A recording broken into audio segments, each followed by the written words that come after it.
নিগম শব্দের অর্থ হচ্ছে বেদ। বেদ্রূপ কল্প বৃক্ষে পরিপক্ক ফল হচ্ছে ভাগবত। পরিপক্ক ফল, যে পরিপক্ক ফলটি শুকদেব গোস্বামী শ্রীপাদ মহাশয়ের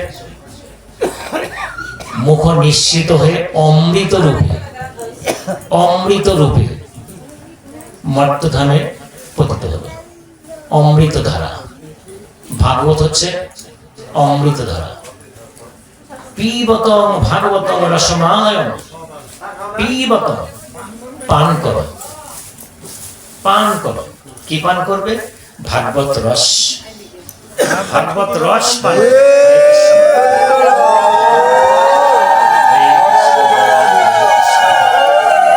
ভাগবত রস পান করো, রস। ওই যে কিছুক্ষণ আগে বলেছিলেন যে বুঝতে হবে, এখন কি শব্দটা ব্যবহার করে বসে। পিবতং ভাগবতং রসমালয়ং। রসমালয়ং, রস, যেমন একটি রসগোল্লা, যেদিক থেকে আপনি মুখে নেবেন সেদিক থেকেই আপনার কাছে মিষ্টি লাগবে, লাগবে না? মিষ্টি লাগবে যেদিক থেকেই মুখে নেবেন।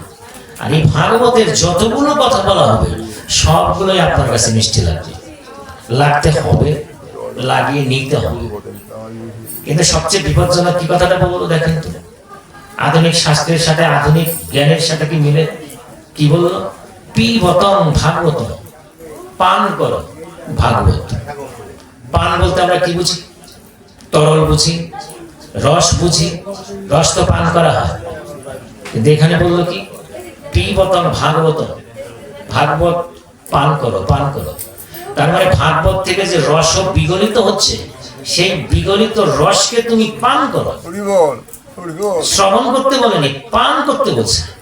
আপনার কর্ণকুহর দিয়ে প্রবেশ করবে, কিন্তু সেটি হৃদয়ে নিয়ে নিতে হবে, নিয়ে হৃদয়কে বিগলিত করতে হবে, রস আস্বাদন করতে হবে, আস্বাদন করতে হবে। পিবতং ভাগবতং রসমালয়ং মুহুরুহু রসিকা ভুবি ভাবুকা। হে রসিক, হে ভাবুক সভাসদগণ, আপনাদেরকে বলছে ভাগবত। হে রসিক, ভাবুক সভাসদগণ, যারা বসে বসে রস পান করছে তাদেরকে বলছে, আপনাদেরকে বলছে রসিক। কেন রসিক বলা হলো আপনাদেরকে? যা আপনারা হচ্ছেন কৃষ্ণ নামের রসিক। কৃষ্ণ নাম শুনলে আপনাদের ভিতরে রস সঞ্চার হয়, রস সঞ্চার হয়। আর যদি কারোর রস সঞ্চার না হয়, রস সঞ্চার করো, রস সঞ্চার করো। কারণ আপনি রসিক। ভাগবত আসলে যারা বুঝবে তারা হবে রসিক, যে নাকি রস গ্রহণ করে, যে রস ত্যাগ করে, যে রস পান করে, রসিক। আবার কি বলছে? ভুবি ভাবুকা, হে ভাবুক। আপনাকে ভাবুকও বলেছে, সম্বোধনটা কত সুন্দর। ভাবুক বলেছে। কেন ভাবুক বললো? যে কৃষ্ণ কথা, প্রতিটি কথা, প্রতিটি শব্দ, প্রতিটি বর্ণ নিয়ে ভাবেন, ভাবেন আপনি ভাবেন, যে কারণে আপনাকে ভাবুক বলা হয়েছে। যদি না ভাবেন তাহলে ভাবেন, ভাবুক, হে রসিক, হে ভাবুক বলেছে। আবার আধুনিক বৈষ্ণবগণ এক ধাপ এগিয়ে গিয়ে আপনাকে কি বলেছে জানেন? কি বলেছে? ভালো একটা শব্দ, যে বুঝবে তার কাছে খুব ভালো লাগবে, আর যে বুঝবে না তার মনটা একটু খারাপ হবে। শব্দটা কি বলেছে জানেন? শব্দটা বলেছে লোভী। হে লোভীগণ, বলুন তো মনটা খারাপ হয় না? লোভী কাকে বলে? যার লোভ আছে, যার জিহ্বায় লালসা আছে, সেই তো লোভী। ভাগবত আবার বৈষ্ণবগণ আপনাদেরকে লোভীও বললো। কি বললো? রসিক, ভাবুক, আবার লোভী। কেন লোভী বললো? ওই যে বলেছি, যদি আধুনিক জ্ঞান দিয়ে বিশ্লেষণ করে তাহলে মনটা খারাপ লাগে। আমাকে লোভী বললো, আমি কি লোভী না। আপনাকে ওই অর্থে লোভী বলা হয় না। আপনাকে লোভী বলা হয়েছে কি কারণে আপনি জানেন? আপনি হচ্ছেন কৃষ্ণ নামের লোভী, কৃষ্ণ গুণের লোভী, কৃষ্ণ লীলার লোভী, যেটি শোনার জন্য এই যে আপনারা ছুটে এসেছেন, এসে পড়ছেন, সংসার সবকিছু ত্যাগ করে এসে পড়ছেন। যেখানে কৃষ্ণ নাম হয়, কৃষ্ণ কথা হয়, কৃষ্ণ গুণকীর্তন হয়, সেখানে আপনি আর ঠিক থাকতে পারেন না, চলে যান। এত লোভী আপনি, কৃষ্ণ নামের লোভী। কত সুন্দর না কথাটা? ভাগবতের কথা। আপনাকে বলা হয়েছে রসিক, আপনাকে বলা হয়েছে ভাবুক, আপনাকে বলা হয়েছে লোভী। কৃষ্ণ নামের লোভী, ভাগবতীয় কথা শ্রবণের লোভী, ভাগবতীয় কথা ভাগবতীয় রস পানের লোভী, লোভী বলেছে। ওমা, একটা কথা বলি, আপনার ভিতরে যে পাখিটা আছে, একটা পাখি আছে না, আমার দেহে আছে, আপনার দেহে আছে। এই পাখিটা যতদিন আছে ততদিন আমি আছে, আমি শব্দটি আছে, যেটি আপনি বলছেন, যেটি নিয়ে আপনি অহংকার করছেন, গরিমা করছেন। কিসের অহংকার করছেন? গুণের অহংকার করছেন, রূপের অহংকার করছেন, জ্ঞানের অহংকার করছেন, পাণ্ডিত্যের অহংকার করছেন। শুধুমাত্র এই পাখিটা যতদিন আছে ততদিনই তো। পাখিটা যদি চলে যায়, কতক্ষণ পরে চলে যাবে আপনি কি জানেন? কখন যেতে পারে পাখিটা আপনি কি জানেন? দেখুন, একজন কিন্তু জেনেছিল, একজন জেনেছিল, কে সে? রাজা পরীক্ষিত। কি জেনেছিল? যে 7 দিনের মধ্যে তক্ষক ধ্বংস হয়, মৃত্যু হবে। তাহলে সে জেনেছিল এই 7 দিনের মধ্যে আমাকে চলে যেতে হবে। আপনি আমি কি জানি? আমাদেরকে কেউ কেউ বলেছে? বলেনি, বলেনি। তাহলে আমরা কবে যাব, কখন যাব, কখন যাব? ভাগবত কি বলছে? ভাগবত বলছে যে কোনো লবে আপনার প্রাণ পাখিটা উড়ে যাবে, যে কোনো লবে আপনার প্রাণ পাখিটা উড়ে যাবে। এখন একটা শব্দের ব্যাখ্যা যদি এখানে করা যায় তাহলে বিষয়টি পরিষ্কার হয়ে যাবে। শব্দটা কি? লব। লব, যে কোনো লবে আপনার পাখিটা চলে যাবে। লবটা কি? লবটা হচ্ছে এই যে ভাসমান যে ধূলিকণা আছে পৃথিবীতে, ভাসমান যে ধূলিকণা, আপনি খুব ভালোভাবে দেখবেন, যদি ঘরের ছিদ্র থাকে এবং সেই ছিদ্রের মধ্যে দিয়ে যদি সূর্যালোক প্রবেশ করে, তাহলে ওই সূর্যের আলোতে দেখা যাবে অসংখ্য ধূলিকণা উঠছে, বুঝছে না? এক একটি ধূলিকণাকে সংস্কৃতে বলে রেণু, রেণুকা। এই 3টি রেণুকার মধ্যে সূর্যের আলো যেতে যে সময় লাগে এই সময়টুকু বলে লব। এতটুক সময় লাগবে আপনার পাখিটা বেরিয়ে যেতে, এতটুক সময় লাগবে আপনার পাখিটা বেরিয়ে যেতে। আপনি বুঝবেন কখন বেরিয়ে গেল, আপনি বুঝবেন, আপনি বুঝবেন আমার পাখিটা বেরিয়ে যাচ্ছে। যদি আপনি কৃষ্ণ সেবায় হন, নিয়ত থাকেন, কৃষ্ণ সেবক হন, আপনি তখন আপনার ক্রিয়াদি শেষ করতে পারবেন। আপনার যদি যোগ থাকে আপনি ক্রিয়াদি শেষ করতে পারবেন, যে আমার পাখিটা বেরিয়ে যাবে, এই সামনের লবেই চলে যাবে, বুঝবেন? তখন আপনি আপনার ক্রিয়াদি শেষ করতে পারবেন। আপনি হাতের কাছে যে গীতাটি আছে, গীতাটি টান দিয়ে আপনার বুকে জড়িয়ে ধরতে পারবেন। অথবা সন্তান আছে, তাকে ডাক দিয়ে নিয়ে বলতে পারবেন, বাবারে ওই গীতাটা এনে আমার বুকে দে, গীতাটা এনে আমার বুকে একটু দে, দে, বলতে পারবেন। আর যদি যোগ না থাকে, কৃষ্ণ সেবা না থাকে, আপনি বলার সুযোগ পাবেন না। আপনার কণ্ঠ আড়ষ্ট হয়ে আসবে, আপনার হাত উঠবে না, আপনার ডাক আসবে না, আপনি কিচ্ছু বলতে পারবেন না। জিহ্বা আড়ষ্ট হয়ে যাবে, জিহ্বা আড়ষ্ট হয়ে আসবে, তখন কিচ্ছু বলতে পারবেন না। হরে কৃষ্ণ নামও বলতে পারবেন না, ছেলেকেও ডাক দিতে পারবেন না, গীতাও ধরতে পারবেন না, পাখিটা চলে যাবে। আর যখনই পাখিটা চলে যাবে, যদি গীতা থাকে তাহলে আপনি একটি ফল পাবেন, আর যদি গীতা না থাকে ফল তো পাবেন না। গীতা থাকলে আপনি একটি ফল পাবেন। ভগবান কৃষ্ণচন্দ্র উবাচ গীতা পুস্তক সংযুক্ত প্রাণান ত্যক্তা প্রয়াতিজন বৈকুণ্ঠং সমবাপ্নতি বিশ্বনাথ সহমোদতে। যদি গীতা সংযুক্ত হয়ে আপনার পাখিটা বেরিয়ে যায়, তাহলে আপনি বিশ্ব সান্নিধ্যে বৈকুণ্ঠ ধামে থাকতে পারবেন। আনন্দে থাকতে পারবেন। হরে কৃষ্ণ।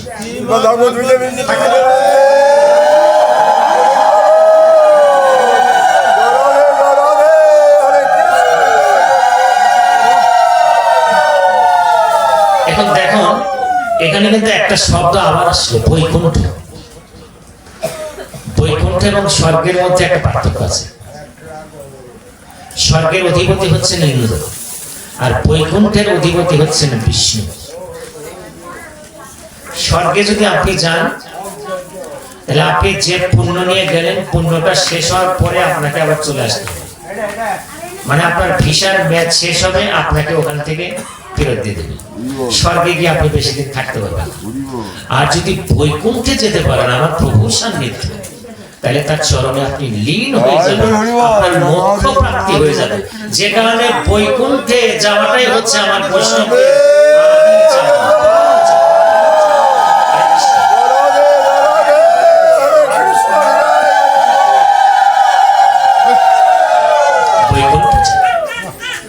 বৈকুণ্ঠ চাই, বৈকুণ্ঠ আশা করবেন স্বর্গ। অনেকে এখানে একটা কথা রয়ে গেল, কথাটা বলে যায়। প্রাণ পাখিটা যখন বেরিয়ে যায়, তখন দৌড়ে গিয়ে অন্য বাড়ির থেকে গীতা এনে তারপর বুকে দিয়ে দেয়, দেয় না? তখন কি কোনো কাজ হয়? তখন কি কোনো কাজ হবে? তখন কি কোনো কাজ হবে? তখনও কাজ হবে, তখনও কাজ হবে। গীতাটা যদি তখনও দেয়, তখনও কাজ হবে। কারণ আপনার আত্মা দেহ ত্যাগ করবে, কিন্তু ওই স্থানটা ত্যাগ করবে না। ওই স্থানের মধ্যেই থাকবে, আপনার আশেপাশেই থাকবে। আপনি যখন কান্নাকাটি করবেন, তখন আত্মাটা এসে আপনাকে থামাবে। কাঁদছিস কেন? আমি তো আছি, আছি, কাঁদিস কেন? আর তখন যদি গীতাটা এনে দেন, সে কিন্তু দেখবে যে আমার দেহের উপরে গীতাটা দিল। গীতা সে চিনবে, গীতা সে বুঝবে, গীতার শব্দটি সে শুনবে, তাতেই তার উপকার হয়ে যাবে। এখানে কিন্তু গীতা দেওয়া। আবার অনেকে বলে থাকে যে মৃত দেহের উপরে গীতা দিলে তো গীতা অশুদ্ধ হয়ে যায়। গীতা কি দেওয়া যায়? গীতা দেওয়া যায় না? গীতা দেওয়া যায়, কারণ গীতা কখনো অশুদ্ধ হয় না, গঙ্গা কখনো অশুদ্ধ হয় না, তুলসী কখনো অশুদ্ধ হয় না, আগুন কখনো অশুদ্ধ হয় না। এগুলো হচ্ছে দৈব জিনিস, মনে রাখতে হবে। গঙ্গার উপর দিয়ে মরা ভেসে যাচ্ছে, গঙ্গা কিচ্ছু হয় না, গঙ্গা অপবিত্র হয় না। সুতরাং গীতাও অপবিত্র হবে না। গীতা আমি হৃদয়, গীতা হচ্ছে ভগবান শ্রীকৃষ্ণের হৃদয়। আমার ভগবান শ্রীকৃষ্ণ যেখানে থাকবে, শ্রীকৃষ্ণ কি অশুদ্ধ হবে? হবে না। গীতা আমি হৃদয়, হৃদয়। গীতা হচ্ছে ভগবান কৃষ্ণের হৃদয়। সে বলছে এখানে গীতাকে আমরা পকেটে রাখতে বলি, সাথে রাখতে বলি, সাথে রাখবো। কারণ কখন পাখিটা বেরিয়ে যাবে বলা তো যায় না। রাস্তায়ও যেতে পারে, হাসপাতালের বেডেও যেতে পারে, ঘরের কোনায় পড়ে যেতে পারে, যেখানে খুশি সেখানে চলে যেতে পারে। এখানে বসা আছি, এখান থেকেও চলে যেতে পারে। যদি এখান থেকে যাই তাহলে তো পরম প্রাপ্তি হয়ে যাবে। ভাগবত শুনতে শুনতে চলে গেল। গীতাটা সাথে রাখেন, অন্তত গীতাটা সাথে নিয়ে যাতে যেতে পারে। আপনার সন্তানের পকেটে গীতা দিয়ে দিন, দিয়ে দিন, সাথে রাখুন। কত কিছু তো দিয়ে দেন, গীতাটাও দিয়ে দেন। পকেট গীতা সাথে রাখুন। কৃষ্ণচন্দ্র সাথে থাকবে, মধুসূদন সাথে থাকবে। আপনার ছেলের কোনো ক্ষতি হবে না, অন্যায় হবে না। আর আপনি গীতাটা সাথে রাখুন। শুধুমাত্র একটি অনুরোধ, নাভি দেশের নিচে গীতাটি রাখবেন, নাভি দেশের নিচ অঙ্গে গীতাটি রাখবেন। তার মানে আপনি যে পোশাকটি পরবেন, পোশাকের বুক পকেটে গীতাটি রাখবেন, বুকে গীতাটি রাখবেন। বুকে গীতা রেখে আপনি যা খুশি তাই করতে হবে,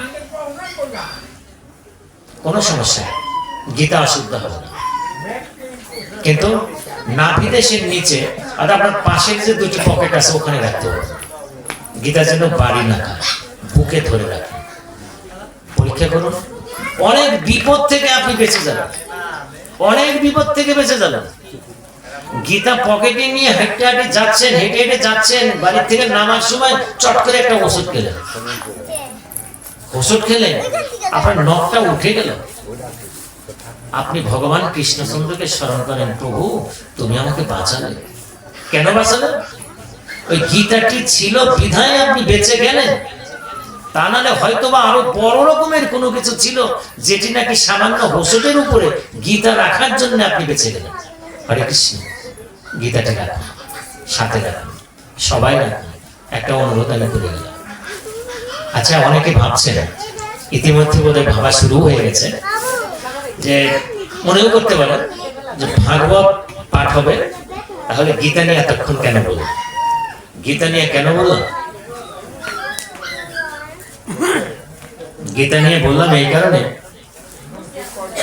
গীতার যেখানে শেষ ভাগবতের সেখানে শুরু। কথাটি মনে রাখতে হবে, গীতার শেষ ভাগবতের শুরু। প্রমাণ দিচ্ছি, বুঝে নেন। গীতার শেষ শ্লোক আর ভাগবতের প্রথম শ্লোক।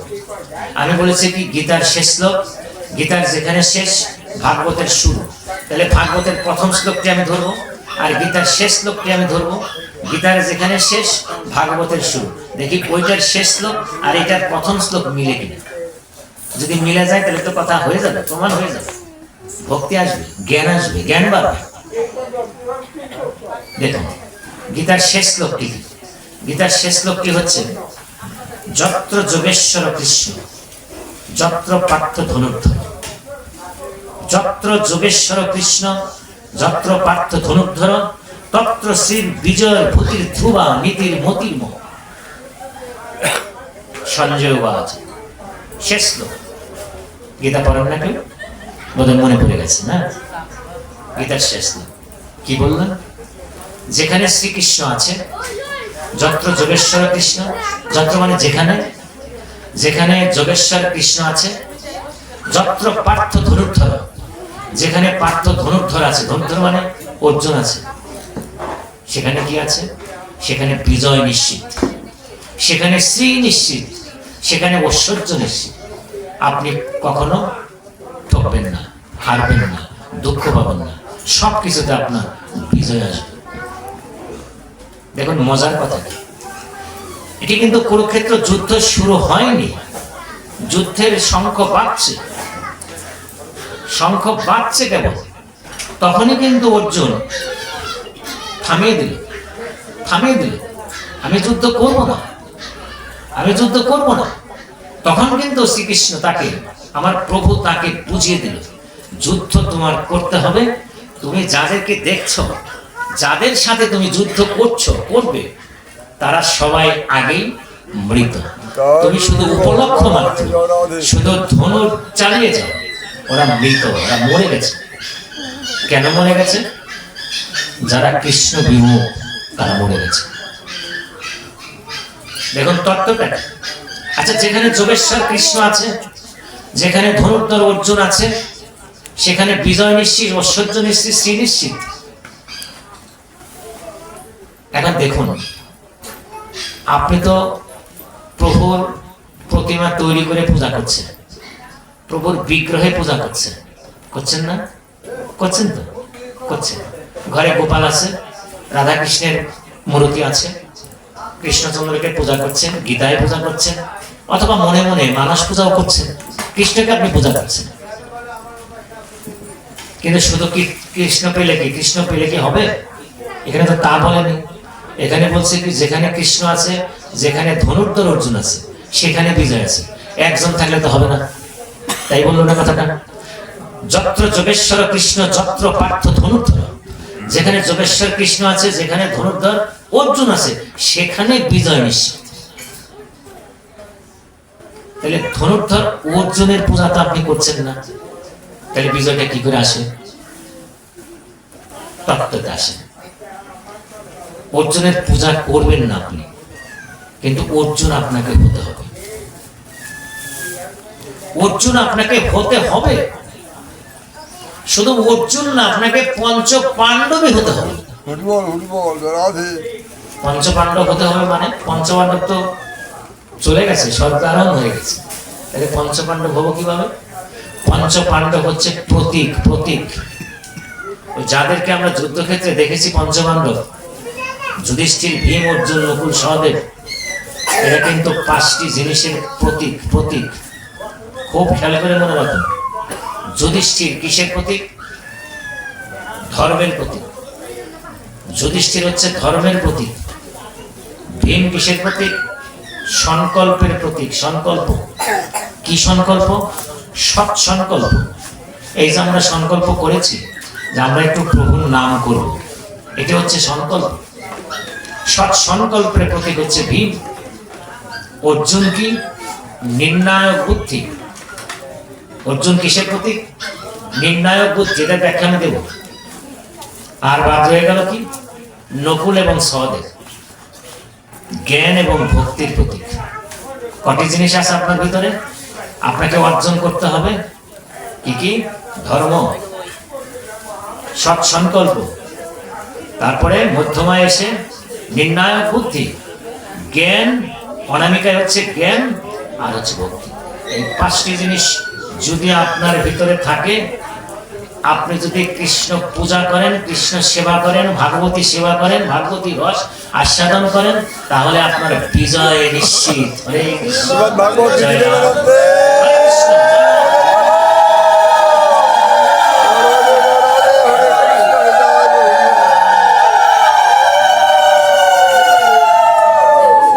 একটি শব্দ একটু কঠিন হয়ে গেছে, নির্ণায়ক বুদ্ধি, এখনো বুঝিনি। আমি বলেছি না, তত্ত্বগুলো খুব মনে রাখতে হবে এবং মিলিয়ে নিতে হবে, বুঝে বুঝে নিতে হবে। আমি নির্ণায়ক বুদ্ধির একটা উদাহরণ দিচ্ছি।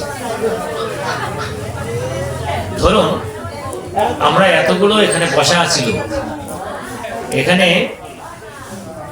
এই বাড়ির যিনি কর্ত্রী, তিনি অনেকগুলো জিনিস নিয়ে আসলেন। কি নিয়ে আসলেন? ওই কর্ত্রীর গলায় যে অলঙ্কারটি ছিল সেটি নিয়ে আসলেন, অনেক অনেক মূল্যবান স্বর্ণালঙ্কার, সেটি আনলেন। টাকা আনলেন, অর্থ, একদম পেটি টাকা নামিয়ে দিলেন।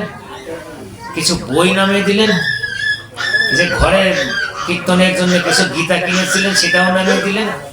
আরো কিছু বই টই নামিয়ে দিলেন, অনেক জিনিসপত্র নামিয়ে দিলেন। আমাদেরকে এক একজনকে ডাক দিলেন, কর্ত্রী ডাক দিলেন, বাবা তোমরা আসো, এগুলো তোমাদের জন্য, তোমাদের যা যা খুশি এখান থেকে নিয়ে যাও, নিয়ে আমাকে ধন্য করো। আসুন একে একে সবাই নেন। বলুন তো, আপনাকে মুখ ফুটে বলতে হবে না, আপনি নিজের অন্তর দিয়ে শুধু উত্তর দেন, আপনি এখানে এসে কোন জিনিসটি ধরবেন। কর্ত্রী বলে দিচ্ছে এখানে যা যা জিনিস আছে আপনি এখান থেকে, তোমরা এখান থেকে নিয়ে নাও, যা যা খুশি নিয়ে নাও, নিয়ে নাও। এখন আপনাকে মুখ ফুটে বলতে হবে না, শুধু মনকে একটু জিজ্ঞাসা করবে যে মন, তুই ওখান থেকে কোন জিনিসটি নিতিস রে? কোন জিনিসটি তুই চাবি? কোনটি? গীতা। বাবা বাস্তব কিন্তু এত সহজ না। কেউ গীতা ধরবে না, কেউ গীতা ধরবে না, কেউ টাকার পেটি ধরবে না, যতক্ষণ পর্যন্ত ওখানে স্বর্ণালঙ্কারটি আছে। ওই স্বর্ণালঙ্কারের দিকে সবার নজর যাবে, সবার মন যাবে, সবার লোভ যাবে, ওইটি ধরার চেষ্টা করবে। তারপরে ওটি যখন একজন নিয়ে গেল, তারপরে তার দ্বিতীয়টি ধরবে, তারপরে তার দ্বিতীয়টি ধরবে, তারপরে সর্বোপরি সে গীতা যায়। একটা গীতা যখন আছে, গীতাটা নিয়েই যায়।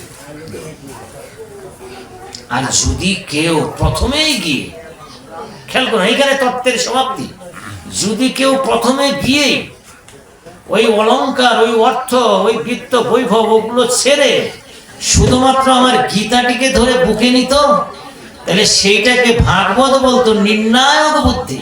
নির্ণায়ক বুদ্ধি, কারণ ওই টাকা পয়সা ধন দৌলত ওগুলো সাথে যাবে না, সাথে যাবে না, সাথে যাবে একমাত্র গীতা। গীতা যেটি সাথে যাওয়ার জিনিস, সেইটি যদি কেউ ধরতো, তাহলে সেটাকে বলা হতো নির্ণায়ক বুদ্ধি। আপনার ভিতরে, আমার ভিতরে নির্ণায়ক বুদ্ধি থাকতে হবে। যদি নির্ণায়ক বুদ্ধি থাকে, আর যদি আমি কৃষ্ণচন্দ্রকে ডাকি, আমার প্রভু কৃপা না করে থাকতে পারবে না। প্রভু আমার কাছে আছে, কাছে আছে, পাশে আছে। আমি দেখিয়ে দেবো, কিছুক্ষণের মধ্যে দেখিয়ে দেবো, পাশে আছে। আমি এইখানেই দেখিয়ে দেবো, পাশে আছে আমার প্রভু। আপনি তাকে দেখছেন না, আছে, এখানেই আছে, আমার পাশে, আপনার পাশে আছে। নির্ণায়ক বুদ্ধি। আরেকটা প্রমাণ দিচ্ছি, একদম পরিষ্কার করে দিচ্ছি, ভালো মতো বুঝিয়ে দিচ্ছি। কুরুক্ষেত্র যুদ্ধের আগে ভালো একটা প্রতিযোগিতা শুরু হয়েছে, কে কাকে নেবে, কোন রাজাকে কার পক্ষে নেবে। শেষ পর্যন্ত টানাটানি লাগলো কাকে নিয়ে? কৃষ্ণচন্দ্রকে নিয়ে। কৃষ্ণ তুমি কার পক্ষে যাবে? দুর্যোধন বলছে আমার পক্ষে আসবো, আসতে হবে, আসতে হবে। পঞ্চ পাণ্ডব বলছে আমাদের পক্ষে আসতে হবে। দুজনই তো ডাকছে। আমার কৃষ্ণচন্দ্রও কিন্তু বলছে যে যথামান প্রবর্তন্তে তার ততই বোধাম্য, যে আমাকে যেভাবে ডাকো, যেভাবে ভজনা করুক, আমি সেইভাবে তার কাছে দর্শন দেব, তাকে কৃপা দেব। তাই তো? তাহলে দুর্যোধনও ডাকছে, পঞ্চ পাণ্ডবও ডাকছে, ডাকছে তো। তবে কার পক্ষ অবলম্বন করবেন তিনি? কার পক্ষ? খুব খেয়াল করুন। কৃষ্ণচন্দ্র বললেন তোমরা এক কাজ করো, আমি শয়নে যাচ্ছি, শয়নে যাব, নিদ্রায় যাব, তোমরা এসে আমার কাছে বসো। আমি নিদ্রার থেকে উঠে যাকে প্রথম দেখব আমি তার পক্ষ নেব। খেয়াল করেছেন কথাটা? আমি নিদ্রায় যাব, নিদ্রা মানে কি? বসে তার নিদ্রা না, শয়ন করে নিদ্রা। আমি শায়িত হয়ে নিদ্রায় যাব, আর নিদ্রার থেকে উঠে যাকে আমি দেখব, আমার চোখ দিয়ে আমি যাকে দেখব, আমি তার পক্ষ অবলম্বন করব। আমি যাচ্ছি, তোমরা আসো। দুর্যোধন তুমিও আসো, অর্জুন তুমিও আসো, আমি যাচ্ছি। প্রভু চলে গেলেন, চলে গিয়ে শয়নে গেলেন। দেখুন লীলা, দেখুন প্রভু শয়নে গেলেন। দুর্যোধন তার রাজ পোশাক পরে রাজা, রাজা হবে, সে তো যুদ্ধটাকে কোনো কিছু মনেই করছে না। যুদ্ধটা হবে একটা প্রহসন, আমি তো রাজা। রাজ বেশ ধারণ করে, পায়ে পাদুকা পরে, কসমস কসমস করতে করতে হেঁটে হেঁটে একদম কৃষ্ণচন্দ্রের শয়ন কক্ষে প্রবেশ করেছে। প্রবেশ করে এদিক ওদিক তাকাতাকি করছে, কিন্তু কোথাও বসার জায়গা দেখছে না, বসার জায়গা দেখছে না। মনে মনে বলছে, কৃষ্ণ তুমি আমাদের আসতে বললে, আমার জন্য একটা বসার জায়গা তুমি রাখনি, কাজটা তুমি কেমন করলে? মনে মনে বলছে। আমার কৃষ্ণচন্দ্র মিটি মিটি হাসছে, সে তো সর্বজ্ঞাতা, সব দেখছে, সব বুঝছে, সব শুনছে। কিছুক্ষণ এরকম ভাবতে ভাবতেই দুর্যোধন খেয়াল করলো কৃষ্ণচন্দ্রের মাথার কাছে, মাথার কাছে একটা সিংহাসন বসানো আছে, স্বর্ণের সিংহাসন। দুর্যোধন হেসে দিয়েছে, বাহ, এই না হলে কৃষ্ণ, ঠিক আছে আমি আসবো, ঠিকই স্বর্ণ সিংহাসনটি তুমি আমার জন্য রেখেছো, ঠিক আছে তুমি এখন ঘুমাও, যখন খুশি তুমি উঠো, আমি তোমার মাথার কাছে বসে আছি। বসে পড়ল। সিংহাসনের কিন্তু একটা গুণ আছে, সিংহাসনে যখনই বসবে মনের অগোচরে একটি পা আরেকটি পায়ের উপরে যাবে। চেয়ারে যখনই যা বসবেন তখনই একটি পা আরেকটি পায়ের উপরে যাবে। শুধু যাবে না, ওই পাটি দুলতে থাকবে আপনার মনের অগোচরে, আপনি না চাইলে এটি হয়ে যাবে। চেয়ারের গুণ, ওই সিংহাসনের গুণ। দুর্যোধন যখন চেয়ারে বসছে, পা উপরে উঠে গেছে আর পাটা দুলছে। কোথায় দুলছে? আমার প্রভুর মাথার কাছে দুলছে। তখনই কিন্তু স্বর্গের দেবতারা রুষ্ট হয়ে গেছে, অভিশাপ দিতে উদ্যত হয়েছে। দুর্যোধনকে ধ্বংস করতে উদ্যত হয়েছে, প্রভু ঘুমন্ত অবস্থায় তাদেরকে নিবৃত্ত করেছে। থামো, ওর পাপের ষোলকরা পূর্ণ হতে দাও, পাপের খরা পূর্ণ হতে দাও, আরো পাপ করতে দাও। যখন এই অবস্থায় বসে আছে, দ্রুত ছুটে আসছে অর্জুন এক বস্ত্রে, শুধু যে কাপড়টি পরা আছে ওই কাপড়ে পরা আছে, ওই কাপড়ে ছুটে এসেছে। এসে যখনই শয়ন কক্ষে ঢুকেছে কৃষ্ণচন্দ্রের, দেখে দুর্যোধন সিংহাসনে বসা। অর্জুন আর দেরি করেনি, অর্জুন আর দেরি করেনি, আমার প্রভুর চরণের কাছে বসে পড়েছে। চরণের কাছে বসে পড়ে আস্তে আস্তে নয়নের জল ছেড়ে দিয়েছে। ছেড়ে দিয়ে বলছে, প্রভু কৃষ্ণচন্দ্র সখা, আমার কিন্তু আর কেউ নেই তুমি ছাড়া, তুমি ছাড়া কিন্তু আমার কেউ নেই। তুমি নয়ন থেকে তোমার নিদ্রা দেবীকে বিদায় দিয়ে তুমি একবার তাকিয়ে আমাকে দেখো। যখনই চোখের জল, নয়নের জল আমার প্রভুর চরণে পড়েছে, আমার প্রভু আঁখি মেলে তাকিয়েছে। তাকিয়েই দেখে অর্জুন বসা আছে। তখনই বলে ফেলেছে, অর্জুন আমি তোমার পক্ষ অবলম্বন করব। এটাই হচ্ছে নির্ণায়ক বুদ্ধি, অর্জুনের নির্ণায়ক। যে নেওয়া, যে নেওয়া, যে নেওয়া।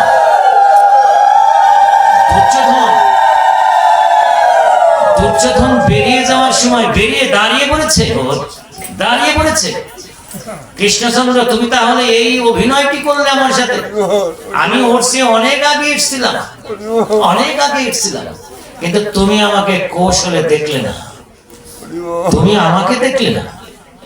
আমার প্রভু বলছে, দুর্যোধন তুমি অকারণ রাখছো, তুমি রাজা হবে, তোমার তো এই বুদ্ধিটা থাকা দরকার।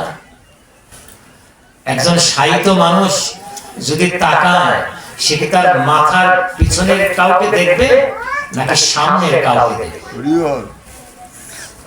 অর্জুন তো আমার পায়ের কাছে, আমার চরণের কাছে বসেছিল। আর দুর্যোধন, একটি জিনিস তুমি মনে রেখো, আমি দুটি জিনিস সহ্য করে না। কি দুটি জিনিস? আমি দুটি জিনিস সহ্য করতে পারি না। একটা হচ্ছে অহংকার। অহংকার, যদি কারোর ভিতরে অহংকার থাকে, আমি সেই অহংকার চূর্ণ করি। এ কারণে আমার এক নাম হচ্ছে দর্পহারি। দর্পহারি ভগবানরা, ভগবান ভক্তবৃন্দ আমাকে ডেকে বলে দর্পহারি ভগবান। আর আরেকটি জিনিস আমরা সহ্য করতে পারি না, সেটি হচ্ছে আমার ভক্তের চোখের জল। যদি কোনো ভক্ত চোখ থেকে এক ফোঁটা জল আমার চরণে দিতে পারে, আমি তাকে ছাড়া আর কাউকে ভাবি না, কাউকে কল্পনাও করতে পারি না। জয় রাধে। তাই অর্জুনের পক্ষ নিয়ে নিন। আমি বলছিলাম কি বাবা, আমি বলছিলাম নির্ণায়ক বুদ্ধির কথা। আপনাকে নিতে হবে সেটি, আপনাকে চেয়ে নিতে হবে সেটি। যদি ভিতরে নির্ণায়ক বুদ্ধির উদয় হয়, নির্ণায়ক বুদ্ধিকে যদি আপনি লালন করতে পারেন আর কৃষ্ণচন্দ্রকে ডাকতে পারেন, আমার কৃষ্ণচন্দ্র স্বয়ং বলেছে আমি থাকবো। এবং সঞ্জয়ও ধৃতরাষ্ট্রকে এই কথাটি বলে দিল যে যেখানে কৃষ্ণচন্দ্র আছে, যেখানে নির্ণায়ক বুদ্ধি ধনুর্ধর অর্জুন আছে, সেখানে জয় নিশ্চিত, বিজয় নিশ্চিত, নিশ্চিত। এটি বুঝে নিতে হবে। হরে কৃষ্ণ। কষ্ট হচ্ছে তো না মা? কষ্ট হচ্ছে না তো? বুঝে নেন। এটি হচ্ছে গীতার সর্বশেষ শ্লোক। তাহলে আমি কাকে স্মরণ করব? নিজের নির্ণায়ক বুদ্ধি হয়ে কৃষ্ণচন্দ্রকে কাছে রাখবো, এই তো বলছেন। আর ভাগবতের প্রথম শ্লোকটা কি? ভাগবতের প্রথম শ্লোকটা হচ্ছে সত্যং পরম ধীমহি। সত্য স্বরূপ পরম যিনি, তাকে ধ্যান করি। সত্য স্বরূপ পরম যিনি, তাকে ধ্যান করি। তিনি কে? ভগবান কৃষ্ণচন্দ্র। ভগবান কৃষ্ণচন্দ্র। তাহলে আমি যে কথাটি বলেছিলাম যে গীতার শেষ শ্লোক ভাগবতের প্রথম শ্লোক, যেখানে গীতা ধরে এসে ভাগবতে প্রবেশ করতে হবে। ভাগবতে প্রবেশ করছি। রাধে জয় রাধে সত্যম পরম ধীমহি, সত্যস্বরূপ পরম যিনি তাকে ধ্যান করি, তাকে লালন করি, তার সেবা করি, তার ভজন করি। কার ভজন করবেন? কৃষ্ণচন্দ্র। আর কলিতে তো কৃষ্ণচন্দ্র ছাড়া আর কে আছে? আমার গৌরাঙ্গ মহাপ্রভু তো কৃষ্ণচন্দ্রকেই ডাকছে। হরি বল হরি নিজে ভক্ত হয়ে প্রভুকে ডেকে দেখিয়ে দিচ্ছেন, এভাবে ডাক, এভাবে হাত তুল, হাত তুলে আত্মসমর্পণ করে প্রভুকে ডাক, হরে হরে নাম হরে রাম হরে রাম সত্যম পরম ধীমহি, সত্য স্বরূপ পরম যিনি তাকে ধ্যান করি। হরে কৃষ্ণ। হ্যাঁ, কৃষ্ণচন্দ্রকেই ধ্যান করব। করব আর কি করব? কৃষ্ণচন্দ্রকে চিন্তন করব। কৃষ্ণচন্দ্র আপনাকে নিজে নিজে কথা দিয়েছে, যদি আপনি কৃষ্ণচন্দ্রকে ধ্যান করেন, কৃষ্ণচন্দ্রকে স্মরণ করেন, কৃষ্ণচন্দ্রকে চিন্তন করেন, তাহলে কৃষ্ণচন্দ্র আপনাকে একটি জিনিস দেবে। নিজে মুখে বলেছে। কি কি? আগে তার মুখের কথাটা শুনে নেন। অনন্য চিন্তন্তম মাং যেজনা পর্যুপাসতে, পর্যুপাসতে তেষাং নিত্যাভিযুক্তানাং যোগক্ষেমং বহাম্য। যে সর্বক্ষণ আমার চিন্তা করে, অনন্য চিত্তে আমাকে স্মরণ করে, আমার সেবা করে, আমার পূজা করে, আমাকে নমস্কার করে, আমাকে প্রণতি জানায়, আমি তার দুটি জিনিস রক্ষা করি, বহন করি। যোগক্ষেমং বহাম্য, যোগক্ষেমং বহাম্য, সংস্কৃত উচ্চারণ। যোগক্ষেমং বহাম্য, তার মানে তার যোগ এবং ক্ষেম দুটি বহন করি। এই যে আবার দুটি শব্দ এসে গেল, কঠিন শব্দ। যোগ শব্দের অর্থ কি? যোগ শব্দের অর্থ হচ্ছে অলব্ধ বস্তুর সংস্থান। যে বস্তুটি আপনি পাননি, সেই বস্তুটি আমার প্রভু আপনাকে দেবে। হরি বল হরি বল যোগ। আর ক্ষেম কি? ক্ষেম, যে বস্তুটি আপনি লাভ করেছেন, সেই বস্তুটি প্রভু সংরক্ষণ করবে। হরি বল জয় রাধে তাহলে আপনার আর কি দরকার? যে বস্তুটি আপনার নেই, লাভ করেননি, সেটি আমার প্রভু আপনাকে দেবে। আর যেটি আপনি লাভ করেছেন, আমার প্রভু সেটিকে সংরক্ষণ করবে। জয় রাধে না থাকলে সেটি নিজে বহন করে এনে হরি বল জয় রাধে কি করলে? যদি আমার প্রভুকে আপনি সবসময় চিন্তা করেন, সেবা করেন, ভক্তি করেন, নমস্কার করেন, প্রণাম করেন, প্রণত হন, সবসময় যদি চিন্তা করেন, তাহলে প্রভু আপনাকে দেখবে। যে কারণে প্রভুর উপরে আত্মসমর্পণ করুন। বিশ্বাস, ধর্মটা কিন্তু দুটি বিষয়ের উপরে দাঁড়ানো আছে। দুটি বিষয়, মাত্র দুটি বিষয়। একটি হচ্ছে বিশ্বাস, আর একটি হচ্ছে ভক্তি। যদি আপনার বিশ্বাস থাকে এবং যদি ভিতরে ভক্তি থাকে, তাহলে ধর্ম আপনার কাছে থাকবে। হরি বল হরি আর যদি এই দুটির একটিও না থাকে, তাহলে ধর্ম আপনার কাছ থেকে অনেক দূরে চলে যাবে। ধর্ম নামের বস্তুটি আপনার কাছে থাকবে না, তখন অযথা তর্ক আসবে। এইটা কি কথা নাকি? এই দেখুন, বিশ্বাস না থাকলে কি হয়? ভাগবত আসরে বসে মনে মনে চিন্তা হচ্ছে, অনেক রাত হয়ে গেল, বাড়িটা একা রেখে আসলাম, কি না কি হয়ে যাবে, উঠেও পারছি না, তাড়াতাড়ি যেতেও পারছি না, তাহলে কি করি? চিন্তা হচ্ছে। হরিনাম আসরে বসেও একই চিন্তা, বাড়িটা একা রইল, কোন দিক থেকে কে আসে নিয়ে যায়। তার মানে কি? বিশ্বাসে চির ধরেছে, বিশ্বাস নাই। অথচ কৃষ্ণচন্দ্র কি বলছে? তুই আমার চিন্তা কর, আমাকে সেবা কর, আমাকে ভজন কর, আমাকে প্রণত কর, আমাকে নমস্কার কর, আমি তো সব দেখবো, পাহারা দেবো, তোর যা নাই তা নিজে বহন করে এনে দেবো। হরি বল আপনি বিশ্বাস করে তার উপরে ছেড়ে দেন না কেন? শ্রীমদ্ ভাগবত আপনার সবকিছু ছেড়ে দেন না কেন? সে তো দিচ্ছেন না। ছেড়ে না দেওয়ার কারণে আপনার বিশ্বাসের তোলো ফুটো হয়ে যাচ্ছে, আপনার ধর্ম আসছে না, আপনার ভক্তি আসছে না, বিশ্বাস আসছে না। বিশ্বাসটা আগে আনতে হবে। বিশ্বাস নিয়ে একটা ভালো একটা গল্প আছে, গল্পটা আমি প্রায় বলি। গল্প বললে ঠিক ভুল হবে, গল্প না, কাহিনীটা খুব চমৎকার। একদিন নারদের কথাই বলি, নারদ নিয়েই তো সমস্ত ঘটনা। আজকেও আমি নারদ নিয়েই বেশ কিছু কথা বলবো।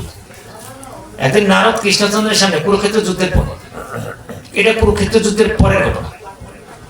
নারদ দেখে ভগবান কৃষ্ণচন্দ্রের সামনে এসে দাঁড়িয়েছে। ভগবান কৃষ্ণচন্দ্র, দাঁড়াও, তোমার সাথে আমার কথা আছে। নারদ এইভাবে কথা বলে। কেন কথা বলে? নামে তাকে বশ করেছে, হরি বল, নামে আমার প্রভুকে বশ করে ফেলেছে। হরি বল। যে কারণে আমার প্রভুর সাথে ওইভাবেই কথা বলে। ভগবান তুমি দাঁড়াও, তোমার সাথে কথা আছে। হ্যাঁ বলো, কি বলবে? আবার কি হলো? আচ্ছা, এই যে কুরুক্ষেত্র যুদ্ধটা তুমি করলে, এটা না করলে হতো না? কই এতদিনে তুমি যুদ্ধ হয়ে গেল, তারপরে তুমি এই কথাটি বলছো, কি ব্যাপারটা কি? না, তুমি তো ভগবান, তোমাকে সবাই ভগবান বলে, আমিও ভগবান বলছি। তো ভগবান, তুমি যুদ্ধটাকে থামাতে পারলে না? যুদ্ধটা তো না করলেও পারতে তুমি পারতে। এই নারদ, আমার অনেক ব্যস্ততা আছে, তুমি বরঞ্চ পরে তোমারই উত্তর দেবো। তুমি একটা জিনিস দেখো, আর তোমাকে যেটা আমি করতে বলি সেটা করো। হাতের অঙ্গুরীয়কটা খুলে, হাতের অঙ্গুরীয়ক তো বোঝা যায় না? অঙ্গুরীয়ক মানে আংটি, এই যে আংটি, রূপার আংটি, এটা আমার রূপার আংটি। অঙ্গুরীয়কটা খুলে কৃষ্ণচন্দ্র তার নিজের হাতের অঙ্গুরীয়ক খুলে এভাবে ধরেছে, আয় এদিকে। যখন ডাকছে না, বিশালকায় একটা হস্তি এই আংটির ভিতর দিয়ে এদিক দিয়ে যে এদিক দিয়ে বেরিয়ে যাচ্ছে, হরি বল, হরি বল। এদিক দিয়ে যে এদিকে বেরিয়ে যাচ্ছে, এ ধরে আছে। নারদ কাছে দাঁড়িয়ে এটি দেখছে, দেখে তো একদম এটা কি করে সম্ভব? এটা কি সম্ভব না? এই আংটির ভিতর দিয়ে একটা হস্তি যেতে পারে না? কিন্তু এটা অবিশ্বাস করি কি করে? আমি নিজেই তো দেখলাম, একবার না, দুবার না, বহুবার দেখলাম। প্রভু এদিক থেকে এদিক নিলেন, এদিক থেকে এদিক নিলেন, দেখালেন। তাহলে এটা আমি অস্বীকার করি কিভাবে? কি অস্বীকার করার মতো অবস্থা আছে? হ্যাঁ, নারদ দেখলে তো? হ্যাঁ দেখলাম তো, কিন্তু কি করতে হবে এখন? তুমি এক কাজ করো, তুমি ওই দুর্যোধনের শিবিরে গিয়ে দুর্যোধনকে কথাটা বলো, যা দেখলে সেটা বলো, ওখান থেকে কি বলে, তারপর গিয়ে তুমি ওই যে পঞ্চপাণ্ডব আছে, ওরা 5 জন আছে না, ওদেরকে বলো, দেখো তো কি বলে সেটি এসে আবার আমাকে জানাবে। যাও, আর তোমার উত্তর আমি পড়ে দেব। নারায়ণ বলে নারদ ছুটল কোথায়? দুর্যোধনের কাছে। তখন ব্রাহ্ম মুহূর্তের একটু পরে একদম দুর্যোধন তো নাক ডেকে ঘুমাচ্ছে, ব্রাহ্ম মুহূর্ত, নাক ডেকে ঘুমাচ্ছে, নারদকে ডাকাডাকি করছে। দুর্যোধন, উঠো, আমি তোমার কাছে আসছি, তোমার সাথে কথা বলবো, তোমার সাথে একটু সলা পরামর্শ আছে, একটা জিনিস জিজ্ঞেস করবো। ঘুমের থেকে একদম মোসার টোসার দিয়ে কোনোভাবে উঠেছে। হ্যাঁ বলো, তোমার আবার কি? এত সকালে তোমার কি আর সময় নাই? এত সকালে কেউ কারোর বাড়িতে আসে? আচ্ছা, যেহেতু এসেই পড়েছো, হ্যাঁ বলো, কি বলো? আর কি বলবো, তুমি তো রাজা হবে, এখন কথা বলো কি? যুদ্ধের পরে কাহিনী, কিন্তু দুর্যোধন কিন্তু এখানে কিন্তু একটা প্রশ্ন আছে, প্রশ্ন করে। দুর্যোধন তো ওখানে নিহত হয়ে গেছে, তাহলে আবার পরের কাহিনী আসে, এর একটা তথ্য আছে, একটা ব্যাখ্যা আছে, সেটি পরে বলবো যদি সময় পাই। আত্মার সাথে কথা হবে এই তত্ত্বটি, এটি হচ্ছে আত্মার সাথে কথাবার্তা তত্ত্বটি। আচ্ছা, এই আংটি দেখছে না, এই আংটি দুর্যোধনকে বলছে, এই আংটির ভিতর দিয়ে, কৃষ্ণচন্দ্রের আংটির ভিতর দিয়ে একটা বিশালকায় হস্তি, তুমি জানো না, এটা বর্ণনা করতে পারবো না, অত বড় একটা হস্তি, হাতি কৃষ্ণচন্দ্রের আংটির ভিতর দিয়ে গেল, এদিক দিয়ে গেল, এদিক দিয়ে গেল, আমি নিজে দেখলাম। দুর্যোধন বলতেছেন, মুনিবর, তোমার একটা কথা বলি, সকালবেলায় তুমি এসে আমাকে ডাক দিয়ে উঠেছো, আমার ঘুমটা নষ্ট করছো, আর এমন সমস্ত কথা বলছো, তোমার মাথায় তো কিছু নেই, তুমি বুঝো না, তুমি যেরকম বুঝো না, তোমার কৃষ্ণচন্দ্র ওইরকম বুঝো না। তুমি যাবা, তোমার এই প্রশ্নের উত্তর আমার দেওয়ার দরকার নেই, তুমি চলে গেল। নারায়ণ বেরিয়ে আসলো। নারদ ওখান থেকে চলে আসলো, কোথায় যাবে এখন? পঞ্চপাণ্ডবের কাছে এসছে। দেখে তারা গঙ্গায় নেমে অবগাহন করছে, ব্রহ্ম মুহূর্ত অবগাহন করছে। এবং পঞ্চপাণ্ডবেরা কিন্তু অবগাহন করে গঙ্গার নিচে বেদপাঠ করত, গঙ্গার নিচে তারা প্রাণায়াম করত, নিচে ডুব দিয়ে তারা প্রাণায়াম করত, গঙ্গার নিচে আরাধনা করত। ওখান থেকে সবকিছু হয়েছে, আরাধনা করত। ওখানে এসে যখনই নাকি দাঁড়িয়েছে, যুধিষ্ঠির দেখেছে, মাথা তুলে যুধিষ্ঠির দেখেছে, পঞ্চপাণ্ডবের বড় ভাই যুধিষ্ঠির দেখেছে। আর যখনই নাকি নারদকে দেখেছে, একদম গঙ্গা ত্যাগ করে এসে নারদকে অষ্টাঙ্গ প্রণাম করেছে। প্রভু, মুনিবর,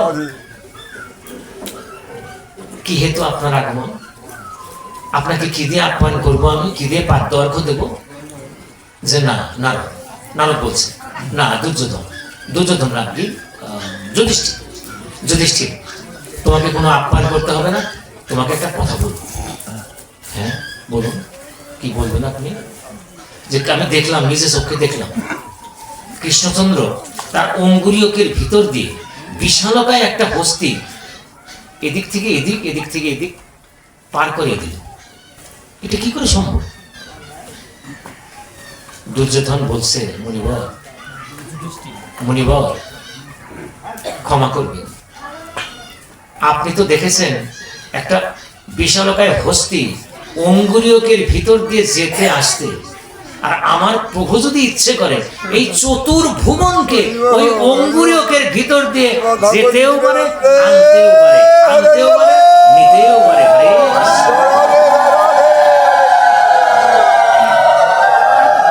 বিশ্বাস বিশ্বাস বিশ্বাসে মিলায় বস্তু তর্কে বহুদূর।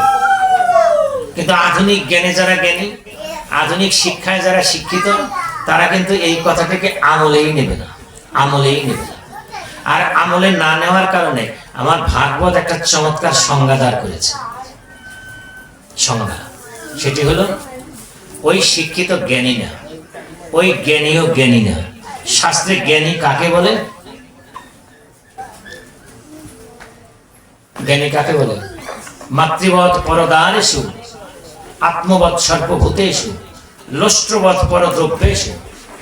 যদি এই চিন্তা কারোর ভিতরে আসে, সেই হবে জ্ঞানী, সেই হবে ভাগবতের জ্ঞানী, সেই হবে শাস্ত্রের জ্ঞানী। আধুনিক শিক্ষায় শিক্ষিত হলে তাকে জ্ঞানী বলবে না। ভাগবত মাতৃবৎ পরদারেষু, অন্য স্ত্রী নিজের মায়ের মতো ভাবতে হবে। যতক্ষণ পর্যন্ত এই বোধ আপনার ভিতরে না আসবে, ততক্ষণ ভাগবত আপনাকে জ্ঞানী বলছে না। পরদ্রব্যেষু লোষ্ট্রবৎ, লোষ্ট্রবৎ, লোষ্ট্র মানে ঢিল, ঢিল, পরের সম্পদ, পরের জিনিস, পরের ধন, পরের সম্পত্তি, এগুলোকে রাস্তার ঢিলের মতো মনে করতে হবে। রাস্তায় যেরকম ঢিল দেখলে ওটির দিকে তাকানো না, আপনি পায়ে লাগলে পা দিয়ে সরিয়ে দেন, অন্যের ধন সম্পত্তিকে সেরকম সরিয়ে দিতে হবে, চোখ দিয়ে নজর করা যাবে না। এই বোধটি যখন আপনার ভিতরে আসবে, তখন ভাগবত আপনাকে বলছে জ্ঞানী। না, এখানেই শেষ না, আরো এক জায়গা আছে। সেটি কি? আত্মবৎ সর্বভূতেষু। আপনার ভিতরে যে আত্মা আছে, আত্মা, ওই অন্য জীবের ভিতরে সেই আত্মাই আছে, অন্য প্রাণীর ভিতরে সেই আত্মাই আছে। যত প্রাণ আছে সব আপনার আত্মবোধ। সবাইকে নিজের আত্মবোধ ভালোবাসতে হবে, সেবা করতে হবে। যদি আপনি করতে পারেন, সবাইকে সমদৃষ্টিতে দেখতে পারেন, তাহলে এই ভাবনাটি যদি আপনার ভিতরে আসে, ভাগবত আপনাকে জ্ঞানী বলবে, জ্ঞানী বলবে না। দেখুন তত্ত্ব, কত কঠিন তত্ত্ব ভাগবতের, আবার একেবারে সহজ, জলবৎ সহজ, বুঝে নিতে হবে। কিন্তু এটা কি বাবা অতি সহজে আসবে? সাধন করে করে, ভজন করে করে আপনাকে নিয়ে আসতে হবে। আচ্ছা, একটা কথা, এই যে ভগবান কৃষ্ণচন্দ্র যেটি বললেন যে যোগক্ষেমং বহাম্য, যোগক্ষেমং বহাম্য, আমি অলব্ধ বস্তুর সংস্থান করব এবং লব্ধ বস্তু সংরক্ষণ করব। দেখুন, অর্জুন মিশ্র, নামটা কি? অর্জুন মিশ্র, আর তার স্ত্রীর নাম হচ্ছে শর্মা দেবী। মিশ্র মানে কিন্তু ব্রাহ্মণ, নৈষ্ঠিক ব্রাহ্মণ। যেমন আমার প্রভুর বাবার নাম কি? জগন্নাথ মিশ্র, ব্রাহ্মণ। জগন্নাথ মিশ্র না, জগন্নাথ মিশ্র, মা হচ্ছে শচী দেবী, আর ইনিকে অর্জুন মিশ্র, আর ওনার সহধর্মিনীর নাম হচ্ছে কি? সহধর্মিনীর নাম কি? সরমা দেবী। এইমাত্র বললাম সরমা দেবী। কি করেন? মাধুকরী করেন। মাধুকরী মানে কি? ছোট্ট একটা করতাল আছে, ওই করতালটা ধরে ধরে নিয়ে 3 বারি 5 বারি 7 বারি যায়, কিচ্ছু চায় না, বাজাতে বাজাতে হরে কৃষ্ণ বলতে বলতে যায়। ওই বাড়ির কর্তি যা দেয় ঝুলিতে নিয়ে আসে, এনে সরমার হাতে তুলে দেয়। সরমা সেটি ভোগ রান্না করে, গোপালকে সেবা দেয়, সেই পোশাক দুইজনের সন্তানাদি। এই হচ্ছে দুইজনের সংসার, এই দুজনের সংসার। আর বসে বসে কি করে সারাদিন? গীতা পড়ে, গীতা পড়ে, গীতা পড়ে, গীতা গীতা পড়ে পড়ে, গীতা পড়ে পড়ে তার ব্যাখ্যা করে, তার টিকা লেখে, টিকা লেখে। অর্জুন মিশ্রের গীতার টিকা আছে, টিকা ব্যাখ্যা, তত্ত্বমূলের ব্যাখ্যা। পড়তে পড়তে পড়তে পড়তে এই শ্লোকটি একদিন তার সামনে এসে গেছে। এই শ্লোকটি পড়তে গিয়ে তিনি বলছেন, এখানে হয়তোবা ভুল হয়ে গেছে। কারণ কৃষ্ণচন্দ্র বলেছে, অর্জুন শুনেছে, কিন্তু কেউ না কেউ তো লিখেছে, সে লিখতে ভুল করেছে। কি? যেখানে বহম্মহম হবে না, বহম্মহম হচ্ছে বহন করা। ভগবান কৃষ্ণচন্দ্র কি বহন করতে পারে? ভগবান কৃষ্ণচন্দ্র দদাম্মহম, দান করে। প্রভু তো দান করে, প্রভু কি বহন করে? বহন তো করে না। ভুল হয়ে গেছে কলম দিয়ে, তৎকালীন কলম। তৎকালীন কলম কি? ওই যে পাখির পালক আর বানানো কালি, অথবা ওই যে খাক খাক খাক, এরকম কালি দিয়ে কেটে দিয়েছে। হরে কৃষ্ণ, হরে কৃষ্ণ, জয় রাধে।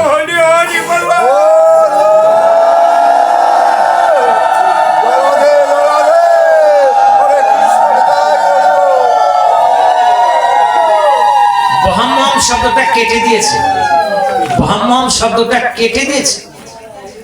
কেটে দিয়ে গীতাটি বন্ধ করে সরমাকে বলছে, সরমা করতালটা দাও, যাই একটু মাধুকরী করে আসি। কিন্তু আজকে এমন অবস্থা, আজকে না গতকালও, তার আগের দিন, আজকে দিয়ে হচ্ছে 3 দিন মাধুকরী করতে যেখানেই যাচ্ছে প্রভুর কৃপা হচ্ছে না, কিচ্ছু পাচ্ছে না। কিন্তু সারাক্ষণ কৃষ্ণ চিন্তা করছে, কৃষ্ণ চিন্তা করছে, কিন্তু কোনো কিছু পাচ্ছে না।